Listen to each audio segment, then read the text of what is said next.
Hello लोगोफोर, नोंथांमोनखौ आंनि बे चेनेलाव गिबियाव बरायग्रोनाय जाबाय। बे आंनि चेनेलनि गेजेरजों जबनि अनगायै माखासे गोनां इनफरमेशन भिडिअफोरखौहाय होनाय जायो आरो बे चेनेलावहाय बेनि थाखायनो नोंथांमोना बे चेनेलखौहाय साबस्क्राइब खालामनानै बे बेल आइकनखौ दाबायनानै दोननानै जाहाथे आं भिडिअ आपल'ड खालामबा गोख्रैनो नोंथांमोननि गेजेरावहाय नटिफिकेसन थाङो। बेनि थाखाय साबस्क्राइब खालामनानै बेल आइकनखौ दाबायनानै दोन आरो दा BTC फरेस्टनि माखासे खोथाखौ सावरायनि। BTC फरेस्टनि सोमोन्दैनो आं गोबां भिडिअ लानानै फैबाय आरो माखासे भिडिअफोराव फरेस्टनि माखासे डिस्टेन्स आरो बिनि जायगाफोरखौहाय आं दिन्थिलांनाय जादोंमोन। दा नैबे BTC फरेस्ट फिजिकेल टेस्ट खालामनायावहाय जों गिबियावहाय फिजिकेल टेस्ट खालामहैनो थाखाय जोङो मा डकुमेन्ट्स लांनांगौ आरो मा खालामदों बेनि थाखाय माखासे इनफरमेशनखौहाय होगोन आरो आं। दा BTC फरेस्टआ 6 तारिखनिफ्राय जागायनानैहाय 20 जुलाइनि 24 सिमहाय सोलिगोन आरो दा बे फरेस्टनि फिजिकेल टेस्ट बा एग्जामावहाय बा खारनायावहाय जोङो माखासे डकुमेन्ट्सफोरखौहाय लांफानांगौ लांफानाङा बेनि गोनो गोथो जानानै दं आरो दा लोगोफोर अरिजिनेल डकुमेन्ट्सखौहाय मोनसेबो नाङा, खालि बियो बेवहाय बिदों आरोना फिजिकेल टेस्ट खालामनायावहाय बे फरेस्ट एप्लाइ खालामनायनि एडमिट कार्ड, बिनिफ्राय जिखुनु जाया नों मोनसे आइडेन्टि कार्ड थाबानो जागोन आरो जेरै आधार कार्ड, पेन कार्ड, भटार कार्ड बेफोरबायदि। आंनि माबायावहाय आधार कार्डआनो साबसिन जागोन बायदि मोनदों। आधार कार्डजोंहाय बे एडमिट कार्डजों लानानै फैबानो जागोन आरो मबाइलखौ लानो मोना। नोङो वाच गानोबा वाचखौहाय गाननायनि एलाउ दं आरो वाचखौहाय गाननो मोनगोन। दा जों फिजिकेल फिटनेस टेस्टआवहाय बा एग्जामावहाय फैनायावहाय जों मा खालामग्रोनांगोन, जोङो सिगाङावहाय लाइन थाफैग्रोनांगोन आरो माने बेवहाय माबायावहाय होनाय दङ टाइमा 6टानिफ्राय 9टानि गेजेराव रिपर्टिं टाइमा आरो बेनि आन्दारावहाय हाबनायखौहाय लाखिनाय जागोन। जुदि 9टानि बारै हरै माबायाव फैयोब्ला 9टानि बारनानै फैयोब्ला बेखौ एक्सेप्ट खालामनाय नङा आरो बेनि थाखायनो जों जेसेबां हागौ एसेबांनो 9टानि सिगां फैनो नाजानांगोन, नङाबा जोङो माबायावहाय फिजिकेल टेस्ट खालामनो एग्जाम होनो बा रानिं खालामनो मोननाय नङा।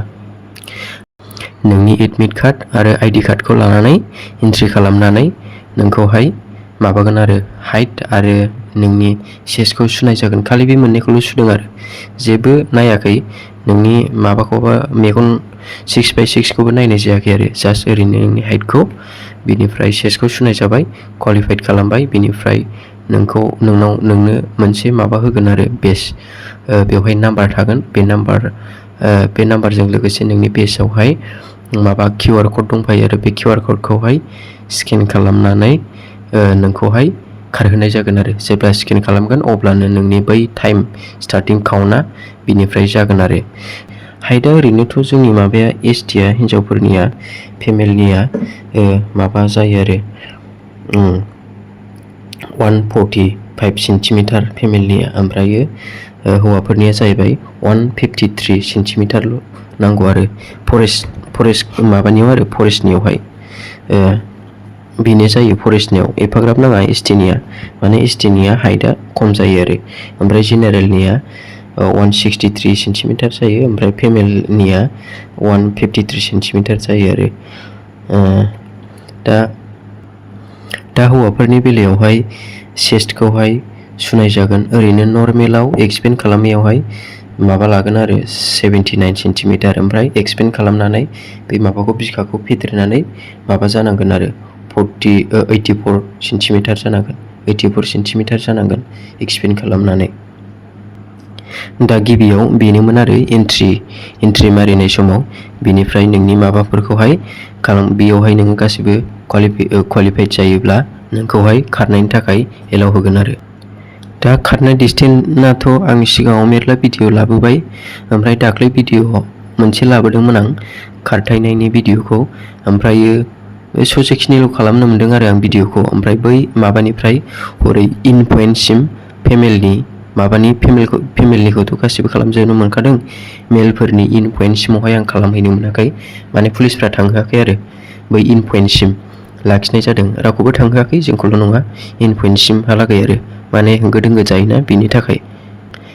दा आं सिगाङाव भिडिअ लाबोनाया दंखायो बै फोथारानो आरो माबानि दिप्लाय बिलनि।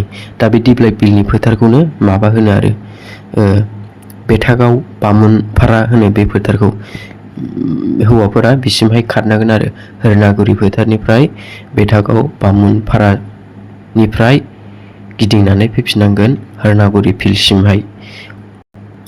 हरनागुरि फोथारनिफ्राय बेथागाव फोथारसिमावहाय गासै 13 किल'मिटार दं। ओमफ्राय गिदिंनानै फैब्लासो 26 किल'मिटार जागोन आरो। ओमफ्राय हिन्जावफोरनाबो आं बै इन पइन्टखौहाय हिन्जावफोरनिखौथ' देखायखानाय जादों फेमिलिनिखौ। दा फेमिलिफोरनाबो बिदिनो जागोन हरनागुरि फोथारनिफ्राय जागायनानै दामदुमफुर होननाय बै आं खिथानाय भिडिअ'आ बिसिमहालागै 8 किल'मिटार दं आरो। बेनिफ्राय गिदिंनानै फैफिननांगोन हरनागुरि फोथारसिम, अब्लासो 16 किल'मिटार टटेल जागोन। ओमफ्राय टाइमाथ' फेमेल आरो मेलनि गेजेराव बेनोखा 4 घन्टा। बे 4 घन्टानि आन्दाराव नों हाबफैथारनांगोन, नङाबा नोंखौ क्वालिफाइ खालामनाय नङा आरो। ओमफ्राय बै गिदिंनाय पइन्टनिफ्राय जुदि नोङो खारनानैहाय बिसिमहाय सौहैयोब्ला बे गिदिंनाय पइन्टसिम गिदिंबोफिननाय पइन्टसिम सौहैयोब्ला नोंनो मोनसे कुपन कार्ड हरगोन आरो बे कुपन कार्डखौहाय लाबोथारनांगोन। कुपन कार्डखौ लाबोनानै बे माबायावहाय हरनागुरि फोथारनिफ्राय जागायदोंमोन ना, बे फोथारावहाय बे नोंनि कुपनखौ होफैफिननांगौ, अब्लासो नोंनि खारनाय टाइमा बेयाव काउन्ट जागोन। बेयाव आरो खेबसेबाव स्केन खालामफैगोन, अब्लासो फाइनाल जागोन आरो नोंनि खारनाया। बेनोमोन आरोना लोगोफोर माखासे मिथिनांगौआ। जास्ट खालि बेल', जेबो माबा नाङा, अरिजिनेल डकुमेन्टस लाबोनाङा, बेल' आरो। बेबायदिनो माबानानै लाबोबानो जाबाय। बेनिफ्राय मोनसे खोथाया मिथिनानै लानाया मोजां आरोना, नोङो जेसेबांनो फुङावहाय फैनो हायो एसेबांनो थाब खारग्रोनो मोनो आरो। बेवहाय रावखौबो ज' खालामनानै खारहोनाय जायाखै, जायखौनो फार्स्ट भेरिफाइ खालामदों बेनो खारग्रोनो मोन्दों आरो। बेनिफ्राय ओमफ्राय खारनाया हिन्जाव हौवा जयैनो होनाय जादों आरो गाव गावबागाव। दा नोंथांमोना आंनि चेनेलखौहाय सापर्ट होबानो जाबाय, लाइक आरो साबस्क्राइब खालामबानो जाबाय।